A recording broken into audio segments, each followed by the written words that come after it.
Hi friends, welcome back to my channel. ಎಲ್ಲರೂ ಹೇಗಿದ್ದೀರಾ? ಇವತ್ತು ಶುಕ್ರವಾರ, ಹಾಗಾಗಿ ಪೂಜೆಗೆಲ್ಲ ರೆಡಿ ಮಾಡ್ಕೊ.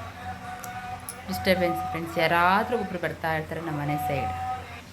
ಸೊ ಇವತ್ತು ಶುಕ್ರವಾರ, ಡೈಲಿ ಲಾಕ್ಸ್ ಮಾಡೋದಕ್ಕೆ ಆಗೋದಿಲ್ಲ ಫ್ರೆಂಡ್ಸ್. ಅಂದರೆ ಲಾಕ್ಸ್ ಅಂತಲ್ಲ, ಈಗ ನಾನೇನಾದರೂ ನಿಮಗೆ ಇನ್ಫಾರ್ಮೇಷನ್ ಕೊಡಬೇಕು ಅಂತಂದರೆ ಅದರಿಂದ ನಿಮಗೆ ಯೂಸ್ಫುಲ್ ಆಗಬೇಕು. ಮತ್ತು ನಾನು ಆ ವಿಡಿಯೋ ಮಾಡಿದ್ದಕ್ಕೂ ನನಗೂ ಸಾರ್ಥಕ ಅಂತ ಅನ್ನಿಸ್ಬೇಕಲ್ವಾ. ಸುಮ್ಮನೆ ಏನೋ ಒಂದು ಮಾಡಿ ಹಾಕೋದ್ರಿಂದ ಏನು ಪ್ರಯೋಜನ ಅಂತೂ ಇಲ್ಲ. ನಿಮಗೂ ಒಂದು ಒಳ್ಳೆ ಇನ್ಫಾರ್ಮೇಷನ್ ಸಿಗಬೇಕು. ಸೊ ನಾನು ವಿಡಿಯೋ ಮಾಡಿದ್ದಕ್ಕೂ ಕೂಡ ನನಗೂ ಸಾರ್ಥಕ ಆಗಬೇಕು. ಆ ರೀತಿ ನಿಮಗೆ ಒಂದು ಏನಾದರೂ ಇನ್ಫಾರ್ಮೇಷನ್ನ ಕೊಡಬೇಕು ಅಂತ ಅನ್ನೋದು ನನ್ನ ಉದ್ದೇಶ. ಸೊ ಅದಕ್ಕೋಸ್ಕರ ನಾನು ಡೈಲಿ ಆಗಲ್ಲ, ವಾರಕ್ಕೆ ಮಿನಿಮಮ್ 3 ಆದರೂ ನಾನು ಖಂಡಿತ ವೀಡಿಯೋಸ್ನ ಹಾಕ್ತೀನಿ. ಹಾಗೆ ನಿಮಗೆ ಟಿಪ್ಸ್ ಕೂಡ ಶೇರ್ ಮಾಡ್ತೀನಿ. ಪ್ರತಿಯೊಂದಕ್ಕೂ ಅಷ್ಟೇ, ನನಗೇನು ಗೊತ್ತಿದೆಯೋ, ನನಗೇನು ತಿಳ್ಕೊಂಡಿದ್ದೀನೋ, ಅದು ನನಗೇನು ರಿಸಲ್ಟ್ ಬಂದಿದೆಯೋ, ಸೊ ಅದರಿಂದ ನಾನು ನಿಮಗೆ ಖಂಡಿತವಾಗ್ಲೂ ಆ ಒಂದು ಟಿಪ್ಸ್ನ ಹೇಳ್ತಾ ಶೇರ್ ಮಾಡ್ತೀನಿ. ಸೊ ಇವತ್ತು ಶುಕ್ರವಾರ ಪೂಜೆ ಎಲ್ಲ ಮಾಡಿಕೊಂಡು ಒಂದು ಸೂಪರಾಗಿರೋ ಟಿಪ್ಸ್ನ ಕೊಡ್ತೀನಿ. ಇದು ನನಗೆ ಖಂಡಿತ ನಿಜ ತುಂಬ ವರ್ಕಾಗಿದೆ. ಸೊ ಇದು ನಿಮಗೂ ವರ್ಕ್ ಆಗ್ಬೋದು. ನಿಮಗೇನಾದರೂ ಇದು ಚೆನ್ನಾಗಿ ವರ್ಕ್ ಆಯಿತು ಅಂತಂದರೆ ನನಗೆ ಕಮೆಂಟ್ ಬಾಕ್ಸಲ್ಲಿ ತಿಳಿಸ್ಬೇಕು. ಯಾಕೆಂದರೆ ಬೇರೆಯವ್ರಿಗೂ ಹೆಲ್ಪ್ ಆಗಬೇಕು. ಸೊ ಅದಕ್ಕೋಸ್ಕರ ಬೆಳಗ್ಗೆ 6:30ಗೆ ಎದ್ದಿದ್ದು.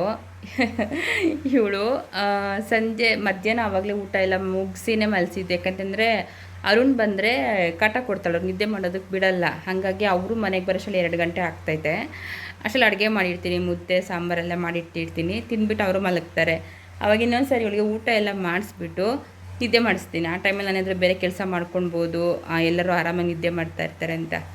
ಆದರೆ ಇವಾಗ ನೋಡಿರಿ, ಏನು ಮಲಗಿ 1 ಅವರ್ ಆಗಿಲ್ಲ. ನಾನು ಸ್ನಾನ ಎಲ್ಲ ಮುಗಿಸಿ ಹೊಸ್ಲೆಲ್ಲ ತೊಳ್ಕೊಂಡು ಅರಿಶಿನ ಕುಂಕುಮ ಎಲ್ಲ ಇಟ್ಕೊಂಡು ಪೂಜೆಗೆ ರೆಡಿ ಮಾಡ್ಕೊಡೋಣ ಅನ್ನೋಷ್ಟರಲ್ಲಿ ಸೌಂಡ್ ಬಂತಲ್ಲ. ಈಗ ಆಟೋ ಇದರಿಂದನೇ ಮಕ್ಕಳು ಡಿಸ್ಟರ್ಬೆನ್ಸ್ ಆದರೆ ಎದ್ಬಿಡೋದು. ನಮ್ಮ ರೂಮ್ ಪಕ್ಕದಲ್ಲಿಯೇ ಹೋಗೋದು ವೆಹಿಕಲ್ಸ್ ಎಲ್ಲನೂ. ಜಾಸ್ತಿ ಯಾರಾದರೂ ಜೋರಾಗಿ ಮಾತಾಡಿದ್ರು ಏನಾದರೂ ವೆಹಿಕಲ್ಸ್ ಹೋದ ಸೌಂಡಿಗೆ ಇವಳು ಎದ್ಬಿಡ್ತಾಳೆ. ಅಪ್ಪ ಬಂದಿದ್ದಾರೆ. ಅಪ್ಪ ಬಂದರೆ ನನಗೆ ಅರ್ಧ ಕೆಲಸ ಅವರೇ ಮಾಡಿಕೊಡ್ತಾರೆ. ಈಗ ಆರಿನ ಕರ್ಕೊಂಡು ವಾಕಿಂಗ್ ಹೋಗಿದ್ರೆ ಹೊರಗಡೆ ಅಂಗಡಿ ಹತ್ರ, ಅವ್ರು ಬಂದು ಇವಳು ನೋಡ್ಕೊತಾಳೆ, ಇವರು ನೋಡ್ಕೊತಾರೆ. ನಾನು ಅವಾಗ ಪೂಜೆಗೆಲ್ಲ ರೆಡಿ ಮಾಡಿಕೊಂಡು ಮುಗಿಸ್ಕೊಳ್ಬೇಕು. ಫ್ರೆಂಡ್ಸ್, ಇವತ್ತು ನಾನು ಕೊಡೋ ಒಂದು ಟಿಪ್ಸ್ ಏನಿದೆ ಗೊತ್ತಾ? ಇದು ನಿಜವಾಗ್ಲೂ ವರ್ಕ್ ಆಗುತ್ತೆ. ನನಗೆ ಖಂಡಿತ ಪ್ರತಿ ಸಾರಿ ಕೂಡ ಇದು ನನಗೆ ವರ್ಕ್ ಆಗಿದೆ. ನಾನು ಟೆಸ್ಟ್ ಮಾಡಿದ್ದೀನಿ, ನೋಡೋಣ ಅಂತ ಹೇಳಿ. ನಾನು ಅಷ್ಟೇ ಇದನ್ನು ಬೇರೆ ಹತ್ರ ನೋಡೋಣ ಅಂತ ಹೇಳಿಬಿಟ್ಟು ಇನ್ಸ್ಟಾಗ್ರಾಮಲ್ಲಿ ನೋಡಿದೆ. ನೋಡಿಬಿಟ್ಟು ಟ್ರೈ ಮಾಡೋಣ ತಡಿ ಅಂತ ಅಂದ್ಬಿಟ್ಟು ಟ್ರೈ ಮಾಡಿದೆ. ಓಕೆನಾ? ಸೊ ನಿಜವಾಗ್ಲೂ ಹೇಳ್ತೀನಿ, 200% ನನಗಂತೂ ಸಖತ್ತಾಗಿ ವರ್ಕ್ ಆಯಿತು. ನಮ್ಮ ಹೆಣ್ಮಕ್ಳಿಗೂ ಕೂಡ ಇದು ತುಂಬ ವರ್ಕ್ ಆಗುತ್ತೆ, ಯೂಸ್ಫುಲ್ ಆಗಲಿ ಅಂತ ಹೇಳಿ ನಾನು ಕೂಡ ಇದನ್ನ ಇವತ್ತು ಅದೇ ವಿಚಾರವಾಗಿ ಶೇರ್ ಮಾಡ್ತೀನಿ. ಪೂಜೆ ಎಲ್ಲ ಮುಗಿಸ್ಕೊಂಡು ಅದು ನಂಬರ್ ಏನು, ಸಿಂಬಲ್ ಏನು, ಅದು ಹೇಗೆ ಬರ್ಕೊಳ್ಬೇಕು ಅಂತ ಎಲ್ಲನೂ ಹೇಳ್ತೀನಿ. ಸೊ ಇದು ಬನ್ನಿ ನೋಡೋಣ, ಪೂಜೆ ಎಲ್ಲ ಹೇಗೆ ಮುಗಿಸ್ಕೊಂಡೆ, ಏನು ಎತ್ತ ಅಂತ. ಬಾಯ್ ಮಾಡು. ಜಸ್ಟ್ ಇವಾಗ ತಾನೇ ಇದ್ಲು ಫ್ರೆಂಡ್ಸ್. ನೋಡಿ, ಸೇಮ್ ಇಲ್ಲ, ಅರುಣ್ ಥರ ಅಲ್ಲ, ಕಲರ್ ನಂತರ ಅಷ್ಟೊಂದಿಲ್ಲ, ಆರೇನು ನಂತರ. ಫ್ರೆಂಡ್ಸ್, ವೆಯ್ಟ್ ಲಾಸ್ ಆಗ್ತಾಯಿದ್ದೀನಿ. ನೋಡೋಣ ಇನ್ನು ಎಷ್ಟು ರೀಚ್ ಆಗ್ತೀನಿ ಅಂತ ನೋಡೋಣ. ಆಗಿದ್ದೀನಲ್ಲ, ಹೆಂಗಿದೆ ಗೊತ್ತಾ? ಕತ್ತತ್ರ ಎಲ್ಲರೂ ಫುಲ್ಲು ಕುತ್ಕೊತ ಇತ್ತು ಫ್ರೆಂಡ್ಸ್. ಈಗ ಓಕೆ, ಪರವಾಗಿಲ್ಲ. ನೋಡೋಣ. ದೇವ್ರ ಮನೆ ಒಂದು ಸ್ವಲ್ಪ ಚೇಂಜ್ ಮಾಡ್ಕೊಂಡಿದ್ದೀನಿ. ತುಂಬ ಫೋಟೋಸ್ ಇತ್ತು ದೇವ್ರ ಮನೆಯಲ್ವಾ, ಅದಕ್ಕೋಸ್ಕರ. ಅಂದರೆ ಒಂದೇ ದೇವ್ರದ್ದು 2, 3 ಈ ಥರ ಇತ್ತು. ನಾನು ಬೇಡ ಅಂತಂದ್ರೂ ಯಾರಾದರೂ ತೊಗೊಂಡು ಬಂದುಬಿಡೋದು, ಅಥವಾ ನನ್ನ ದೇವಸ್ಥಾನಗೆಲ್ಲಾದರೂ ಹೋದಾಗ ಅದು ನೋಡಿ ನನಗೆ ಇಷ್ಟ ಆಗಿಬಿಡೋದು. ಈ ರೀತಿ ಮಾಡಿ ಜಾಸ್ತಿ ತುಂಬೋಗ್ಬಿಟ್ಟಿತ್ತು ಫೋಟೋಸ್ ಎಲ್ಲ. ತುಂಬ ಜಾಸ್ತಿ ಫೋಟೋಸ್ ಇದ್ದರೂ ಕೂಡ ನೆಗೆಟಿವ್ ಎನರ್ಜಿಗೆ ಒಂದು ಇದಾಗುತ್ತೆ, ಎನರ್ಜಿ ಆಗುತ್ತೆ ಅಂತ ಹೇಳ್ತಾರೆ. ತುಂಬ ಜನ ಹೇಳಿದ್ದಾರೆ. ಅದಕ್ಕೋಸ್ಕರ ಒಂದು ಸ್ವಲ್ಪ ಫೋಟೋಸ್ ಎಲ್ಲ ತೆಗೆದಿದ್ದೀನಿ. ಆ ಫೋಟೋಸ್ ನಾವು ತೆಗೆದ್ರೆ ಒಂದು ದೇವಸ್ಥಾನ ಹತ್ರ ಇಡಬೇಕು, ಇಲ್ಲಾಂತಂದರೆ ನೀರಲ್ಲಿ ಬಟ್ಟೆನಲ್ಲಿ ಕಟ್ಟಿಬಿಟ್ಟು ಬಿಡಬೇಕು. ಎಷ್ಟು ಕಡಿಮೆ ಮಾಡಿದ್ದೀನಿ ಬನ್ನಿ ತೋರಿಸ್ತೀನಿ. ನೋಡಿ, ಇಷ್ಟೇ ಇಟ್ಕೊಂಡಿದ್ದೀನಿ ಇವಾಗ. ತುಂಬ ಅಂದರೆ ಇರೋ ದೇವ್ರುಗಳೇ ಬೇರೆ ಬೇರೆ ಥರ ಎಲ್ಲ ಇತ್ತು. ಸೊ ಸ್ವಲ್ಪ ಮ್ಯಾಟ್ ಕೂಡ ಚೇಂಜ್ ಮಾಡಿ ಹಾಕ್ಕೊಂಡಿದ್ದೀನಿ ನಾನು. ಯಾಕಂತಂದರೆ ಒಂದೇ ಹತ್ರ ದೇವ್ರನ್ನೆಲ್ಲ ಒಂದು ಇದ್ರ ಮೇಲೆ ಕೂರಿಸಿ ತಟ್ಟೆನಲ್ಲೆಲ್ಲ ಇಟ್ಟು ಹೂವು ಅಲಂಕಾರ ಮಾಡ್ಕೊಳ್ಳೋಕ್ಕೆ ಆಗ್ತಾ ಇರಲಿಲ್ಲ. ಸೊ ಅದಕ್ಕೋಸ್ಕರ ಈ ಥರ ಒಂದೊಂದು ತಟ್ಟೆ ಎಲ್ಲ ಇಟ್ಬಿಟ್ಟು ಹೂವೆಲ್ಲ ಇಟ್ಟು ಪೂಜೆ ಮಾಡ್ಕೊಳ್ಳೋಕ್ಕೆ ಚೆನ್ನಾಗಿರುತ್ತೆ ಅಂತ ಅಂದ್ಬಿಟ್ಟು ಈ ರೀತಿ ರೆಡಿ ಮಾಡ್ಕೊಂಡಿದ್ದೀನಿ. ಸೊ ಇನ್ನು ದೀಪಗಳೆಲ್ಲ ರೆಡಿ ಮಾಡಿಲ್ಲ, ಎಲ್ಲ ತೊಳೆದಿಟ್ಟಿದ್ದೀನಿ ಫ್ರೆಂಡ್ಸ್. ನೋಡಿ, ಇಲ್ಲ ಇದೆ, ಎಲ್ಲ ವಾಶ್ ಮಾಡಿ ನೀಟಾಗಿ ಇಟ್ಟಿದ್ದೀನಿ. ಸೊ ಎಲ್ಲ ರೆಡಿ ಮಾಡಿಕೊಂಡು ಪೂಜೆ ಎಲ್ಲ ಮುಗಿಸ್ಕೊಳ್ತಾ ನಿಮ್ಮ ಜೊತೆಗೆ ಶೇರ್ ಮಾಡ್ತೀನಿ. ಒಂದು ಇದು ಟಿಪ್ಸು.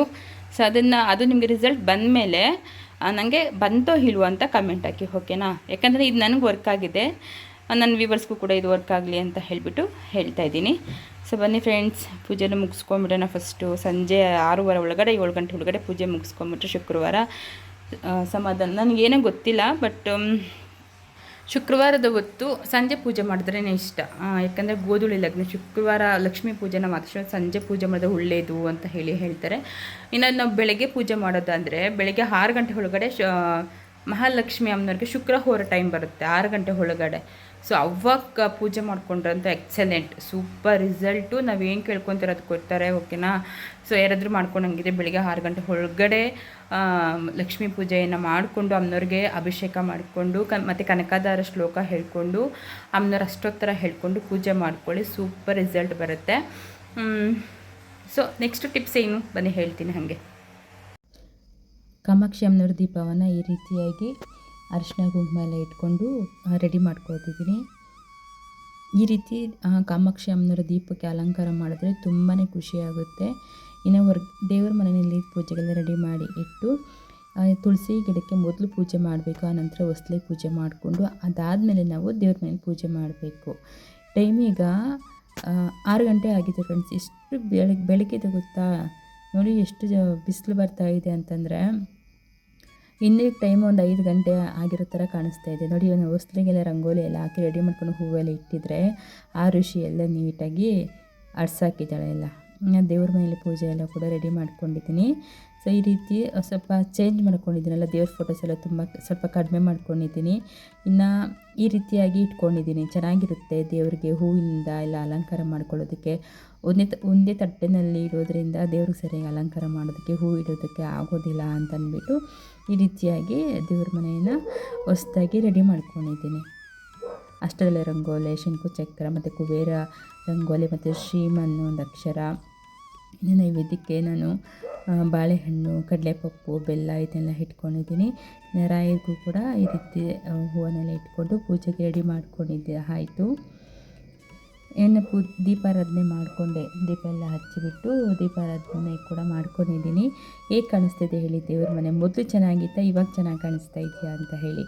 ಇನ್ನು ಬಿಲ್ವಪತ್ರೆ ಕೂಡ ಸ್ವಲ್ಪ ಇತ್ತು, ಶಿವಪ್ಪನಿಗೆ ಇಟ್ಟು ಅಲಂಕಾರ ಕೂಡ ಮಾಡ್ಕೊಂಡಿದ್ದೀನಿ. ಧೂಪ ಕೂಡ ಹಾಕ್ಕೊಂಡಿದ್ದೀನಿ. ಪ್ರತಿಯೊಬ್ಬರ ಮನೆಯಲ್ಲಿ ಕೂಡ ದಕ್ಷಿಣಾಮೂರ್ತಿ ಫೋಟೋ ಇರಲೇಬೇಕು. ಈ ಒಂದು ಫೋಟೋವನ್ನು ಇಟ್ಟು ಪೂಜೆ ಮಾಡೋದ್ರಿಂದ ಮಕ್ಕಳು ಚೆನ್ನಾಗಿ ವಿದ್ಯಾಭ್ಯಾಸ ಆಗುತ್ತೆ. ಮತ್ತು ಅಪಮೃತ್ಯುವಿನ ಭಯ ಏನಾದರೂ ಇತ್ತು ಅಂತಂದರೆ ನಿತ್ಯ ದಕ್ಷಿಣಾಮೂರ್ತಿ ಶ್ಲೋಕವನ್ನು 11 ಸಾರಿನೋ 48 ಸಾರಿನೋ ಅಥವಾ 108 ಸಾರಿ ನಾವು ಹೇಳೋದ್ರಿಂದ ಅದೆಲ್ಲ ನಿವಾರಣೆ ಆಗಿ ಮಕ್ಕಳು ತುಂಬ ಪ್ರತಿಭಾವಂತರಾಗ್ತಾರೆ ಅಂತ ಹೇಳ್ತಾರೆ. ಹಾಗಾಗಿ ಯಾರಾದರೂ ಮಕ್ಕಳು ಸರಿಯಾಗಿ ಬಾಯಿ ತಿರುಗ್ತಾ ಇಲ್ಲ, ಚೆನ್ನಾಗಿ ಓದ್ತಾ ಇಲ್ಲ ಅಂತಂದ್ರೆ ದಕ್ಷಿಣಾಮೂರ್ತಿ ಶ್ಲೋಕವನ್ನು ನಿತ್ಯ ಅವ್ರ ಕೈಯಲ್ಲಿ ಹೇಳಿಸಿ, ವೀಣಾ ಜೋಶಿ ಅಮ್ಮ ಅವರು ಕೂಡ ಹಾಕಿದ್ದಾರೆ ಮತ್ತು ನಿಮಗೆ ಬೇರೆಯವರು ಕೂಡ ಹಾಕಿರ್ತಾರೆ ನೋಡಿ. ಆ ಶ್ಲೋಕ ನಿಮಗೆ ಸಿಗುತ್ತೆ, 2 ಸಾಲಿನ ಶ್ಲೋಕ. ಸೊ ಹೇಳ್ಕೊಳ್ಳಿ, ತುಂಬಾ ಒಳ್ಳೆಯದಾಗುತ್ತೆ. ನಂಬಿಕೆ ಇದ್ದವರು ಮಾತ್ರ ಮಾಡ್ಕೊಳ್ಳಿ, ಓಕೆನಾ? ಇಲ್ಲಾಂತಂದರೆ ನಿಮ್ಮ ಇಷ್ಟ. ದಕ್ಷಿಣಾಮೂರ್ತಿ ಆರಾಧನೆ ಮಾಡೋದೇ ನಮ್ಮ ಒಂದು ಅದೃಷ್ಟ ಅಂತಲೇ ಹೇಳ್ಬೋದು. ಆ ಭಗವಂತನ ಫೋಟೋ ಒಂದು ಮನೇಲಿದ್ದರೆ ಸಾಕು, ಯಮ ಕೂಡ ಮನೆಗೆ ಬರೋದಕ್ಕೆ ಭಯಪಡ್ತಾನಂತೆ. ಸೊ ಅಷ್ಟು ಶಕ್ತಿಶಾಲಿ ದಕ್ಷಿಣಾಮೂರ್ತಿ.